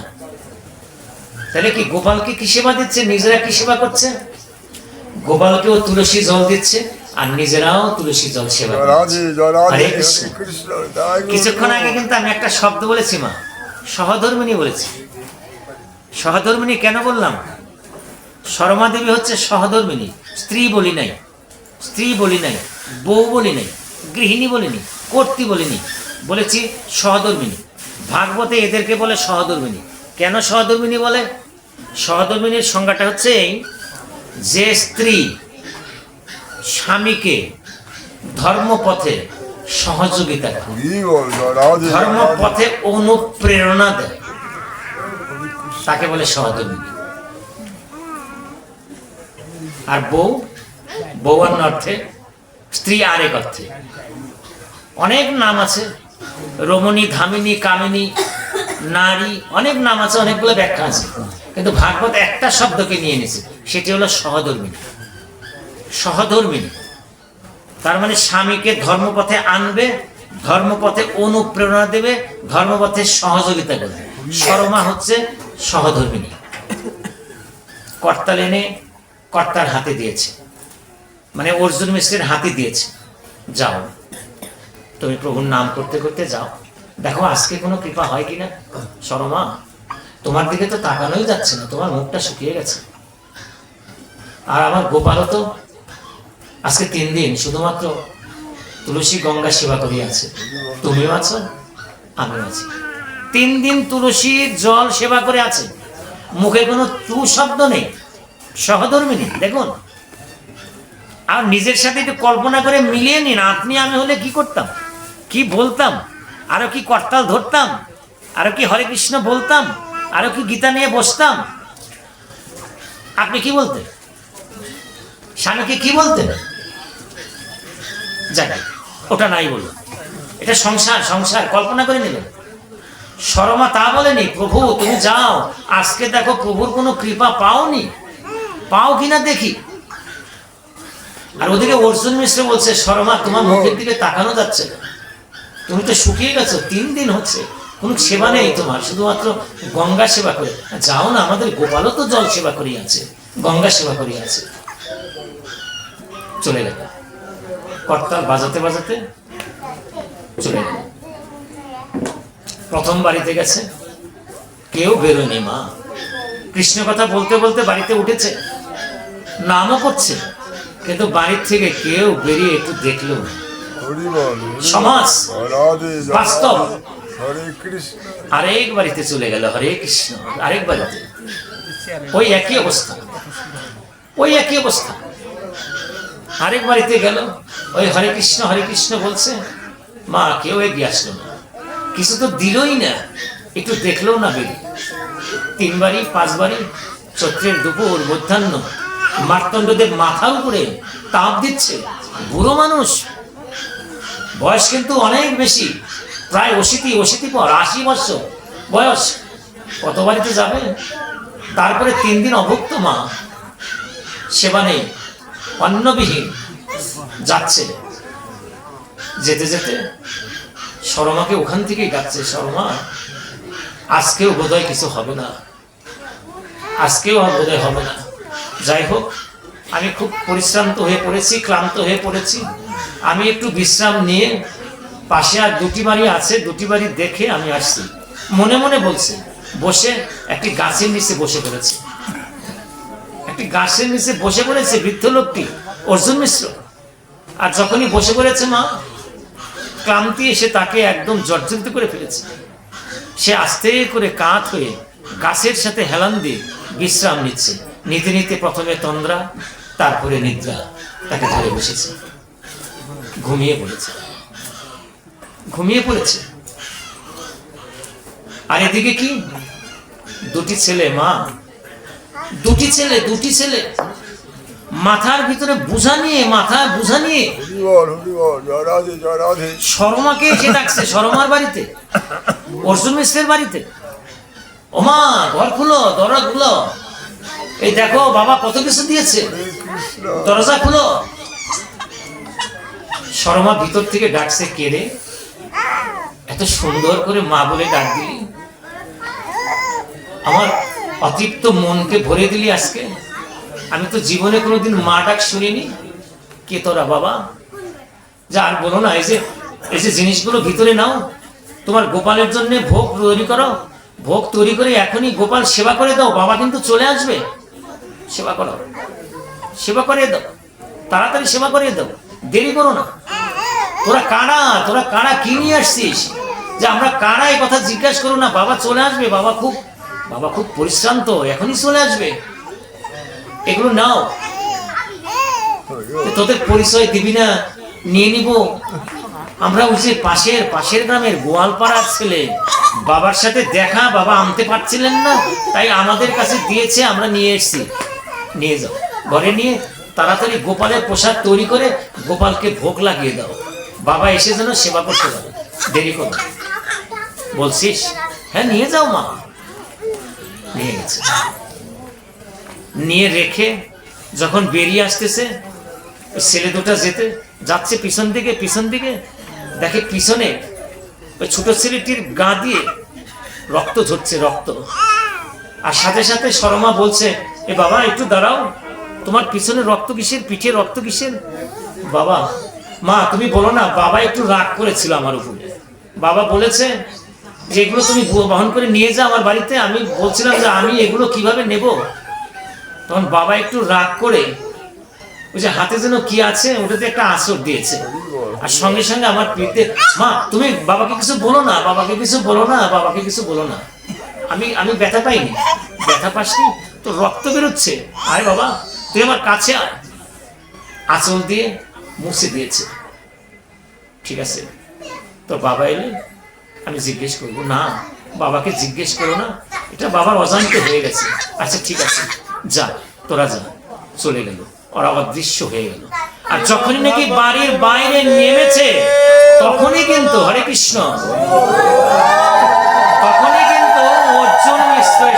করেছে, অর্জুন মিশ্রা এসে প্রবেশ করেছে।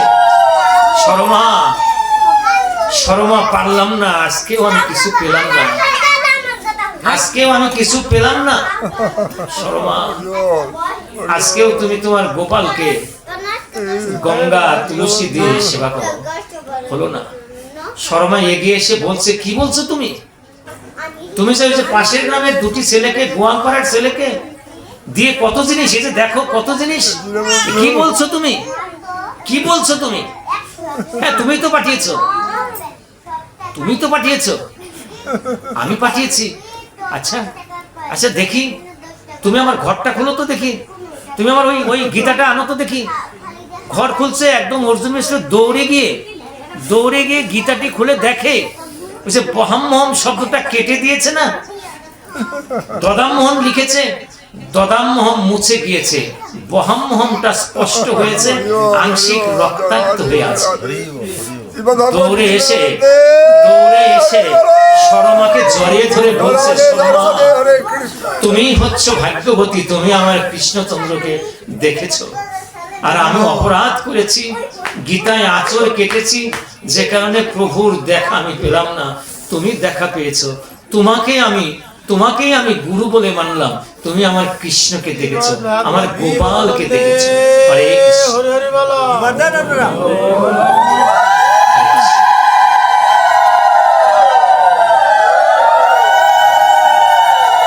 তাহলে কি প্রমাণটা কি পাওয়া গেল মা? কৃষ্ণচন্দ্রের উপরে যদি বিশ্বাস রাখো, ভক্তি করো, শ্রদ্ধা করো, কৃষ্ণচন্দ্র তোমার সবকিছু নিজে এনে বহন করে দিয়ে যাবে, তোমার অলব্ধ বস্তু বহন করে দিয়ে যাবে, কাঁধে করে দিয়ে যাবে।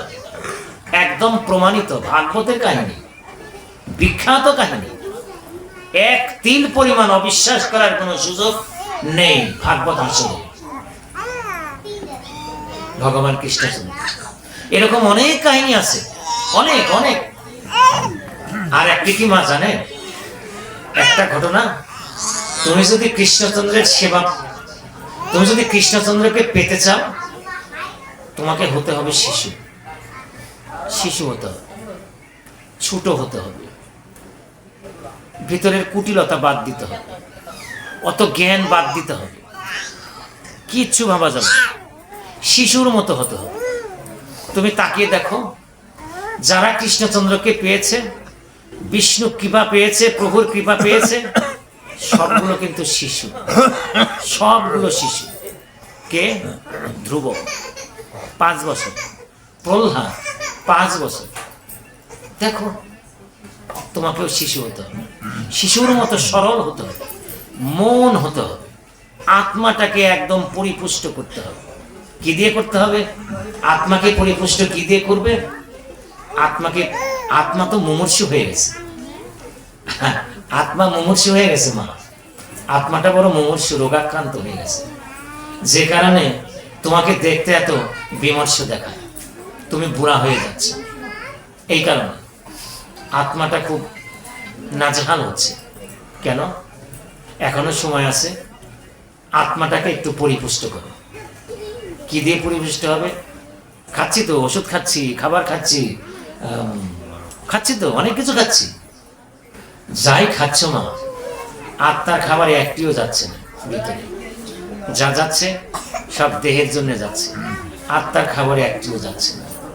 না কৃষ্ণ কথা যাচ্ছে, না ভাগবতী কথা যাচ্ছে, কোনো কিছু যাচ্ছে না, আর সাত্বিক আহার হচ্ছে না, যে কারণে তোমার ভিতরে শুধু তমগুণ বৃদ্ধি পাচ্ছে, তামসিক হয়ে যাচ্ছে।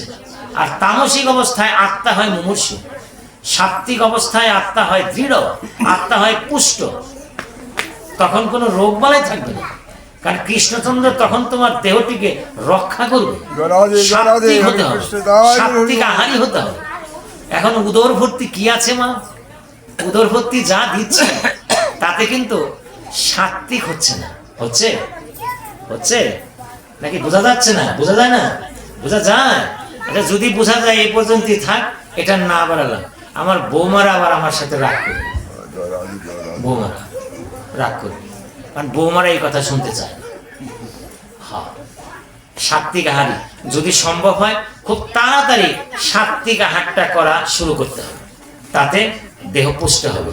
কৃষ্ণ কিন্তু মন্ত্র মন্ত্র মন্ত্র। এই যে আপনার বাড়িতে ঠাকুর মশাই আসছে, আসছে না? ঠাকুর মশাই আসছে কেন? আজকে আসলো কেন? এত সকালে আসলো কেন? আবার যদি কালী পূজা হতো তাহলে আগের দিন তাকে কি দিতেন? আগের দিন তার বাড়িতে ওই অথবা নিজের বাড়িতে তার আহারের ব্যবস্থা করতেন। কি আহার? নিরামিষ আহার, তাই না? নিজের বাড়িতে এনে কেন আমার বাড়িতে থাকবেন, আমার বাড়িতে নিরামিষ আহার করবেন, পরের দিন উপবাস কালী পূজা করে তারপর বাড়িতে যাবেন। কেন? কেন কালী পূজা করবো? কোথায় কালী পূজা? ওই উপবাস থাকতে হবে, নিরামিষ খেতে হবে, নিরামিষ আগের দিন খাবে, উপবাস থাকবে। কেন এত কষ্ট কেন? কারণ হচ্ছে কালী পূজায় বসে তো মন্ত্র বলবে না, মন্ত্র বলবে না, মন্ত্রগুলো যাতে কাজ করে তার জন্য কিন্তু এই ব্যবস্থা, উপবাস, তাই তো? মন্ত্র যাতে,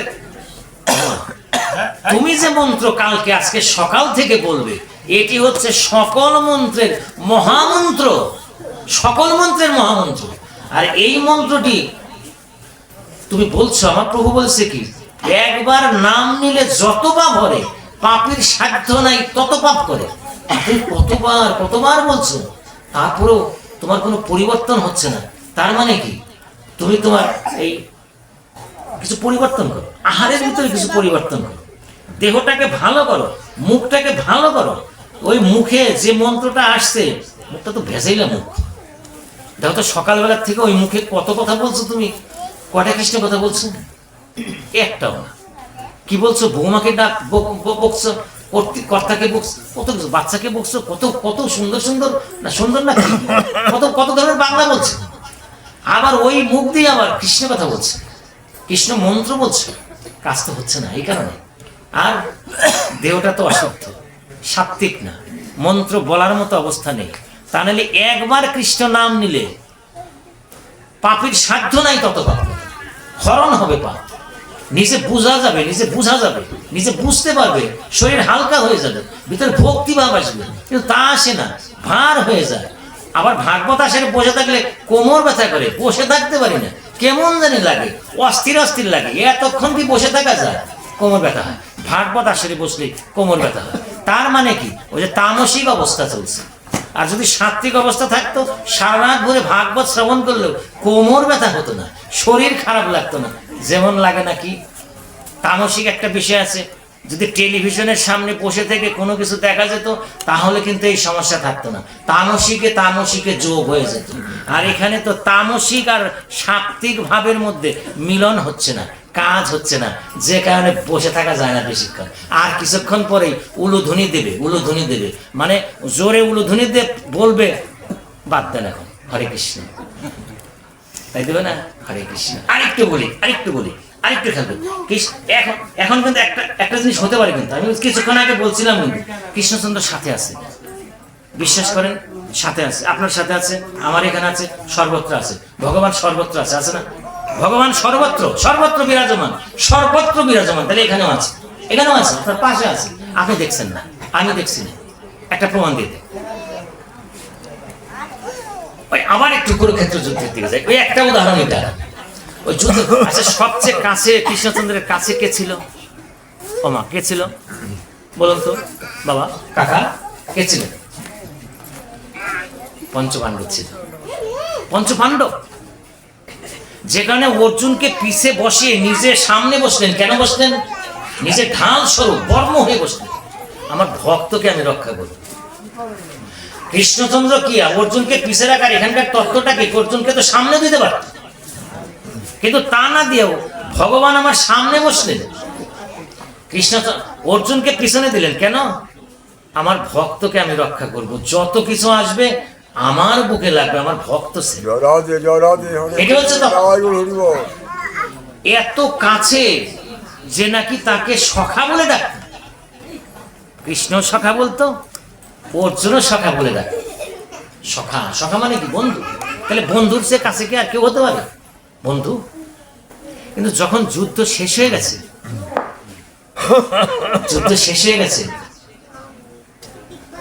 শেষ হওয়ার পরেই অর্জুন কি বলতেছে দেখেন, মনিনাঞ্চ মতিভ্রম, মুনি মুনি জ্ঞানী বিজ্ঞ প্রাজ্ঞ ধার্মিক তপস্বী এদের মধ্যেও আমার প্রভু ভ্রম দেয় ভ্রম দেয় ভুল দেয়। ভুল দেয় কেন? যাচাই করার জন্য, যাচাই করে নেওয়ার জন্য, কষ্টি পাথরে মেপে নেওয়ার জন্য, পরীক্ষা করে নেওয়ার জন্য অর্জুনকে ভ্রম দিয়ে দিল। কি ভ্রম? কি ভ্রম? দেখুন, যুদ্ধ শেষ হওয়ার পরেই অর্জুন সখাকে কৃষ্ণচন্দ্রকে বলছে, সখা আমার একটা কথা ছিল, কথা তো আছে, কথা আছে বলবে, কিন্তু তুমি আগে রথ থেকে নামো, খুব দ্রুত রথ থেকে নামো। কেন আমি নামবো কেন? আগে তুমি নামো, তুমি সারথি, সারথির নামার কথা না, আগে তুমি নামো, আমি কেন নামবো? আর তুমি নামো তাড়াতাড়ি, রথ থেকে নামো নামো। যখন দুবার তিনবার বলছে তখন অর্জুন মান্যতা দিয়েছে, দিয়ে নেমে পড়ছে। আর নেমে পড়ার সঙ্গে সঙ্গে আমার প্রভু নেমে পড়ছে। আর প্রভুর চরণটি যখন রথ থেকে বিচ্যুত হয়েছে তখনই কিন্তু রথটি ভস্মীভূত হয়ে সহস্র যোজন উপরে তার ধূম্রকুণ্ডলী প্রবাহিত হয়েছে।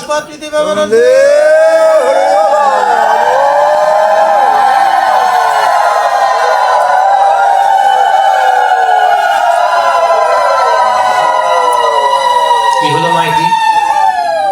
রথ জ্বলে গেল কেন? রথ জ্বলে গেল কেন সখা?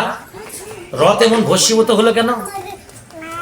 আমার প্রভু বলছে, আমি তোমার রথে যতক্ষণ ছিলাম ততক্ষণ রথটা ঠিক ছিল। আমি নেমেছি, রথটি ভস্মীভূত হয়ে গেল। তার কারণ কি জানো অর্জুন? তোমার চেয়ে অনেক বড় বড় রথী এখানে আছে। ভীষ্মদেব দৈবস্ত্র নিক্ষেপ করেছে, কর্ণ দৈবস্ত্র দিব্যস্ত্র নিক্ষেপ করেছে, অশ্বত্থামা দিব্যস্ত্র নিক্ষেপ করেছে। আর তোমার যে অস্ত্রগুরু দ্রোণাচার্য সেও দৈবস্ত্র নিক্ষেপ করেছে, কিন্তু একটি অস্ত্র তোমার লাগেনি। তোমার লাগেনি।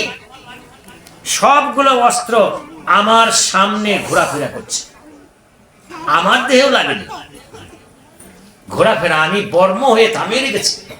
আর যখনই আমি নেমেছি তখনই কিন্তু ওই অস্ত্রগুলো এই রথের ভিতরে নিক্ষিপ্ত হয়েছে, রথকে জ্বালিয়ে দিয়েছে। তুমি যদি থাকতে তুমি এখন জ্বলে যেতে, আমি তোমাকে রক্ষা করছি। এটি হচ্ছে তত্ত্ব। ওমা, আপনি আমি আমার কিন্তু একই অবস্থা। যতক্ষণ ওই দেহে প্রাণটি আছে, আমার কৃষ্ণচন্দ্র আছে, ততক্ষণ পর্যন্ত আপনার খুব দাম আছে, আপনার গরিমা আছে, অহংকার আছে। যখন আমার প্রভু বেরিয়ে আসবে, আত্মাটি বেরিয়ে যাবে, আপনার দেহটিও কিন্তু ওই শ্মশানে নিয়ে ওই রকম ভস্মীভূত হরে কৃষ্ণ চলে যাবে দেহটি।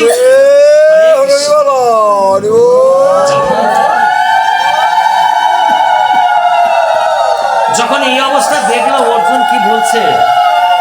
অর্জুন কি বলছে? সখা, আমার মনে একটা কথার উদয় হয়েছে। হ্যাঁ বলো। আমি অনেক পাপ করে ফেলছি। হ্যাঁ, পাপ তো কিছু হয়েছে। প্রভু বলছে, অর্জুন বলছে আমি তো অনেক পাপ করে ফেলছি, কিছু পাপ করে ফেলছি। আমার প্রভু বলছে হ্যাঁ, কিছু তো পাপ হয়েছে। হ্যাঁ, আমার হাতে আমার গুরু নিহত হয়েছে, দ্রোণাচার্য। আমার হাতে পিতামহ ভীষ্ম নিহত হয়েছে, আমার ভাই কর্ণ নিহত হয়েছে, কত যোদ্ধা নিহত হয়েছে। আর এরা কিন্তু সবাই প্রকারান্তরে তোমারই ভক্ত। ওই কুরুক্ষেত্র যুদ্ধে যারা যারা যুদ্ধ করেছে তারা কিন্তু কৃষ্ণচন্দ্রের ভক্ত।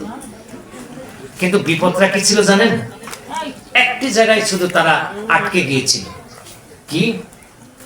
তাদের ভিতরে অহমিকা ছিল, অহংকার ছিল। আর কি ছিল?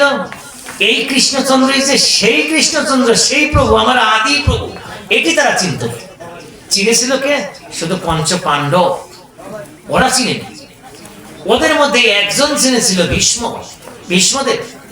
যে কারণে সরসজ্জায় 58 দিন থাকার পরে শুধু একটি কথা বলেছিল যে আমার কৃষ্ণচন্দ্রকে একটু সাথে একটু কাছে এনে দাঁড় করিয়ে দাও, আমি একটু কৃষ্ণচন্দ্রকে দেখে ওর মুখে দুটি কথা শুনে আমি আমার দেহ ত্যাগ করি। কেন? চালাক, যে যা করেছি, যা অন্যায় করেছি, যদি কৃষ্ণচন্দ্রকে দর্শন করে তার মুখের দুটি কথা শুনে আমি চলে যেতে পারি, তাহলে আমি মোক্ষ ধাম প্রাপ্ত হয়ে যাব। এজন্য কিন্তু আর অন্যদের ভিতরে অহংকার ছিল, তারা কৃষ্ণচন্দ্রকে চিনতে পারে না। কি বললো? আমার পাপ হয়ে গেছে, এদের খুন করার জন্য, হত্যা করার জন্য, নিহত করার জন্য। হ্যাঁ, কি করবে তা হয়? এখন আমি গঙ্গা স্নান করব, গঙ্গা স্নান করব। ভালো, গঙ্গা স্নান করবে, গঙ্গা স্নান তো পাপ মুক্ত হবে। চলো যাই। হ্যাঁ চলো যাই, নিয়ে যাও। সাথে সাথে আমার প্রভু আরেকটি রথ আহ্বান করবে, দিব্য রথ এসে গেল। চলো অর্জুন, উঠে পড়ো, চলো যাই। এখানেও আমার প্রভু সারথি হয়ে অর্জুনকে নিয়ে যাচ্ছে। আগের কুরুক্ষেত্রের রথ কিন্তু শেষ। কুরুক্ষেত্রের ওই রথের নাম কি ছিল? ওই রথের মূল নাম ছিল নন্দীঘোষ রথ, নন্দীঘোষ রথ। তারপরে যখন নাকি হনুমান ওখানে আশ্রয় নিল, তখন হনুমান কিন্তু ছিল হনুমতের উপরে, ছিল যে নিশানটা ছিল, নিশান হিসেবে ছিল হনুমান।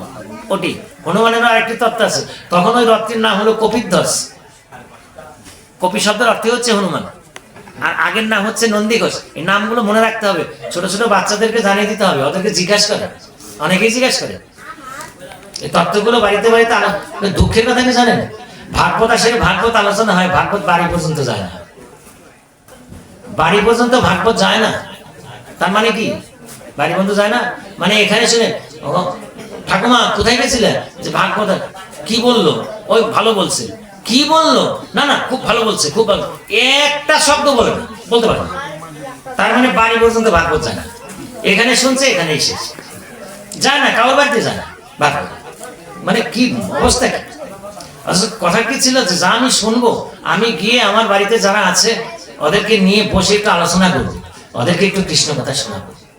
বৌমা হয়ে গেছে না, বৌমাকে একটু কৃষ্ণ কথা শোনাবো।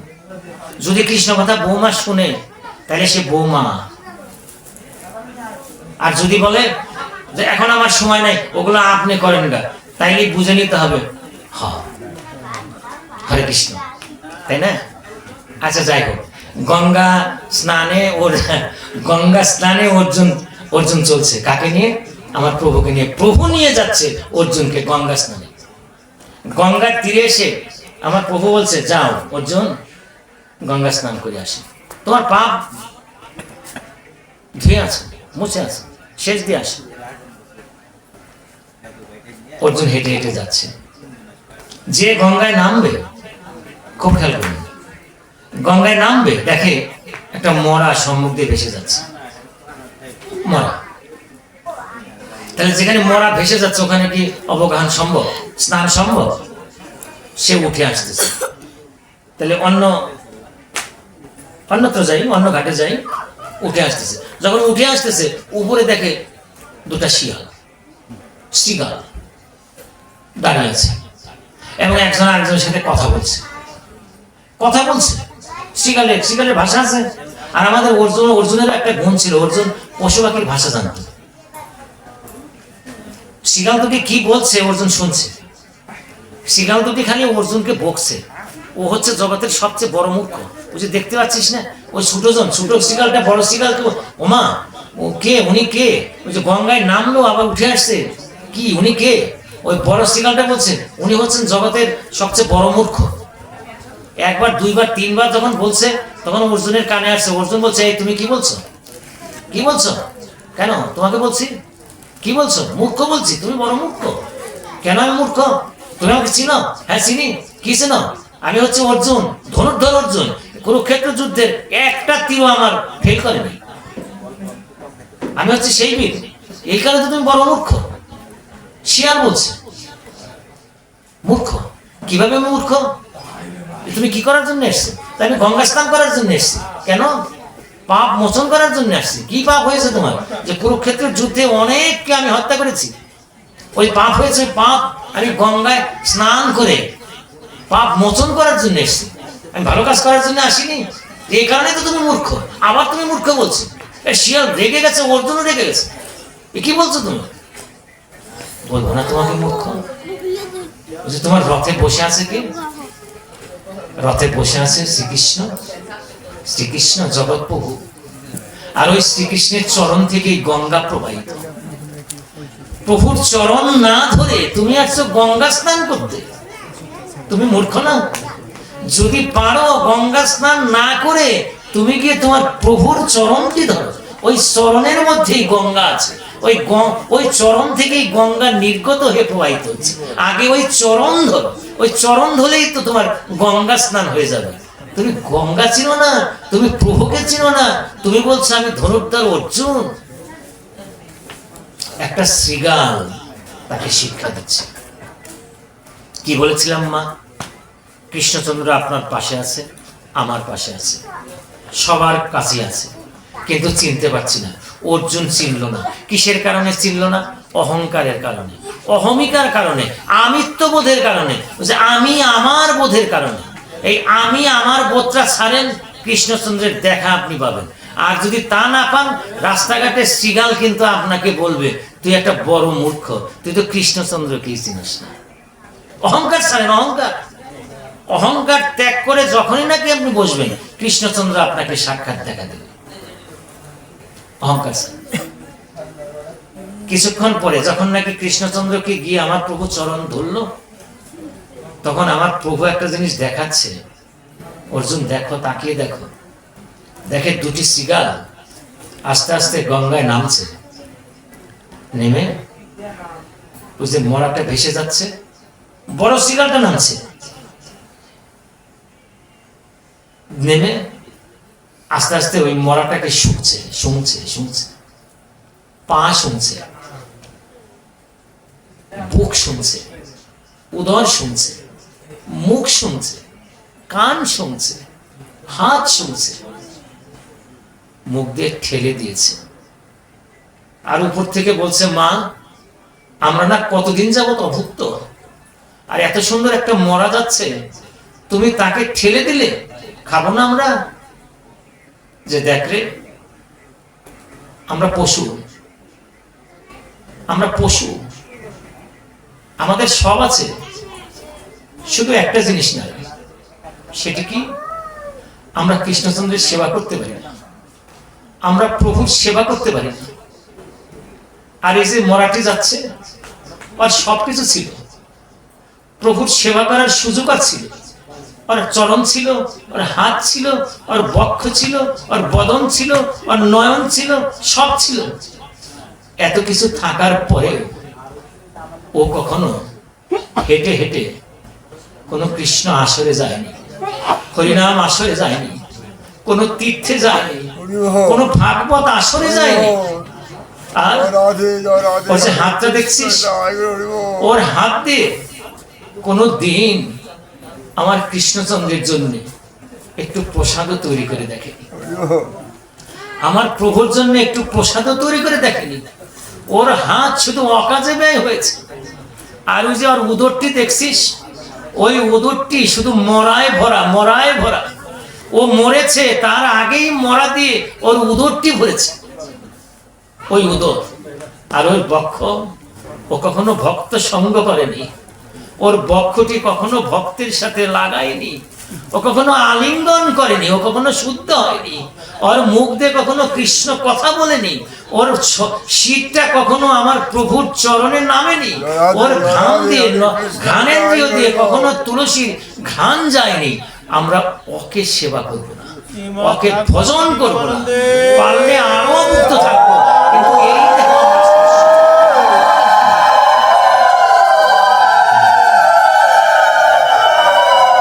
ভাগবত কিন্তু শিক্ষা দিচ্ছে না। এখন আপনি আমি বিচার করে দেখে নেব, আপনি আমি কি, আমার চরণ কোথায় যায়, আমার হাত কি করে, আমার উদরে কি, আমার বক্ষ কি, আমার চোখ কি দেখে, আমার মুখ কি বলে। বিচার করে দেখে। এটি কিন্তু শুধুমাত্র কৃষ্ণ সেবার জন্য দেওয়া হয়েছে, কৃষ্ণ সেবার জন্য। যেদিন আপনি আলেন পৃথিবীতে ভূমিষ্ঠ হলেন সেদিন কিন্তু বলে এসেছিলেন যে প্রভু পাঠিয়ে দাও, এখানে আর থাকতে পারছি না, পাঠিয়ে দাও, ওখানে গিয়ে সর্বক্ষণ তোমার নাম করব, তোমার ভজন করব, তোমার সেবা করব। কিন্তু যখনই চলে আসলেন কয়েকবার বললেন যাকে দেখছেন বললেন, ওই যে ওঙ্গা করছেন ওটা বললেন, কি বললেন যে না, যাকে দেখছি সে না, আমি যাকে দেখে আসলাম সে না। আমি কিন্তু বলি মামা বলে ডাকলে, আসলে মামা না, ওই যে কিছুক্ষণ আগে যার সাথে দেখা হয়েছিল, চট করে নামার পরেই যাদেরকে দেখছে, যে সমস্ত কথা কানে যাচ্ছে, বলছে না এটা তো না, মা না। তারপরে কি কাদায় জড়িয়ে গেলেন। কোন কাদা? সংসারের কাদা, সংসারের পঙ্কিলতায়, সংসার পাপে জড়িয়ে গেলেন। আস্তে আস্তে মুখ থেকে কৃষ্ণ নাম সরে গেল।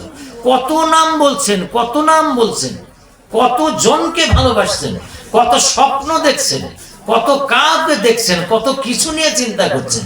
একটু হিসাব মিলিয়ে দেখুন তো, একটু বসুন না কেন, দিনের বেলা একটু বসুন, তালিকা করুন যে আমি কতবার এই 24 ঘন্টার মধ্যে কতবার কৃষ্ণ কথা বলেছি, কৃষ্ণকে দেখেছি, কত স্বপ্ন দেখেছি।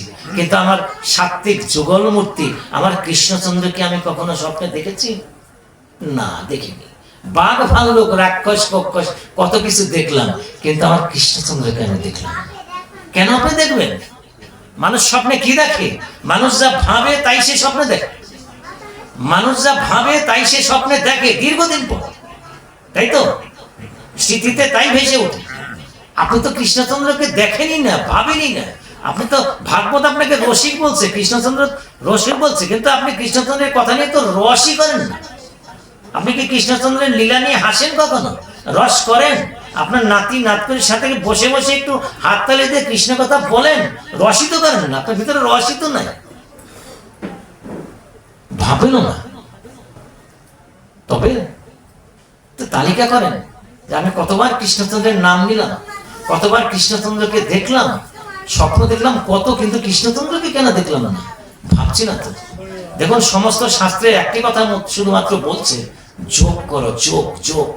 এই যোগের কথা কি? যোগ, ওই যে কথা বলে না, যোগ ব্যায়াম। যোগ মানে কি? যোগ মানে অভ্যাস।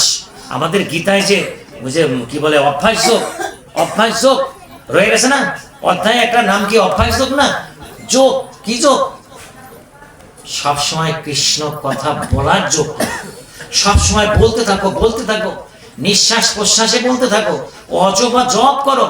হরিনাম, এই যে হরিনাম এসছে, কালকে হরিনাম শুরু হয়ে যাবে, কালকে শুনবো, পরশু শুনবো, 1 মাস হরিনাম করবো।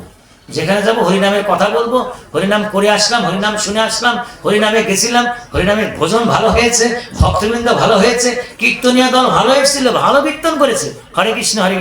তারপরে আস্তে আস্তে হরে কৃষ্ণ, আস্তে আস্তে কমে যাবে, কৃষ্ণের নাম নেই। তাহলে তো যোগ হলো না। শয়নে স্বপনে জাগরণে নিঃশ্বাসে প্রশ্বাসে সবসময় নাম করতে হবে, নাম। কেন এটা বলা হয়েছে? এই জপটা কেন করতে বলা হয়েছে? এই যে মালা জপ কেন করতে বলা হয়েছে? জপ করো 16 মালা 32 মালা করো 3 লক্ষ জপ করো। কেন করতে বলা হয়েছে? যেদিন তুমি চলে যাবে, প্রাণ পাখিটা বেরিয়ে যাবে, ওই যে শুরু আমি যেখান থেকে করেছি, প্রাণ পাখিটা বেরিয়ে যাবে, তখন ওই অভ্যাসগত কারণে শ্বাস প্রশ্বাস তখন একটি মাত্র শব্দ উচ্চারণ করবে, হরে কৃষ্ণ কৃষ্ণ কৃষ্ণ হরে হরে, হরে রাম রাম রাম হরে কৃষ্ণ। মা যোগ করো, হরি নামের যোগ করো, অভ্যাস করো। যদি এটি পারো, তাহলে শেষের দিনে কৃষ্ণ কথা তোমার মুখে চলে আসবে, হরিনাম মুখে চলে আসবে। আর যদি যোগ না করো, মন খারাপ করো না। আমি একটা কথা বলি, 1000 চেষ্টা করেও যাওয়ার দিন তোমার মুখে তুমি কৃষ্ণ শব্দটি আনতে পারবে না। কেন পারবে না? হাত অবশ হয়ে যাবে, পা অবশ হয়ে যাবে, দেহ নিথর হয়ে যাবে, জিহ্বা আড়ষ্ট হয়ে যাবে, তুমি নড়বেও না, চলবেও না। শ্বাস বইতে থাকবে কণ্ঠ পর্যন্ত, কিচ্ছু বলতে পারবে না। যদি যোগ থাকতো তুমি কৃষ্ণ বলতে পারতে, যোগ নেই, কিচ্ছু বলতে পারবে না। প্রাণ পাখিটা কাতরাচ্ছে কাতরাচ্ছে, যে শুধু একবার একটু কৃষ্ণ কথা বল রে, এতদিন তোর ভিতরে ছিলাম, একটু উদ্ধার করে যাই, উদ্ধার হয়ে যাই, একটু কৃষ্ণ কথা বল বল। তারপরেও যোগ না থাকার কারণে কৃষ্ণ কথা আসবে না, কৃষ্ণ উচ্চারণটাও হবে না। হরে কৃষ্ণ, অনুরোধ করে যাচ্ছি, কৃষ্ণ কৃষ্ণ এটা শুধু জপ করে যাও, জপ করে যাও। হরে কৃষ্ণ, জয় রাধে, হরে কৃষ্ণ। সর্বে ভবন্তু সুখিনঃ,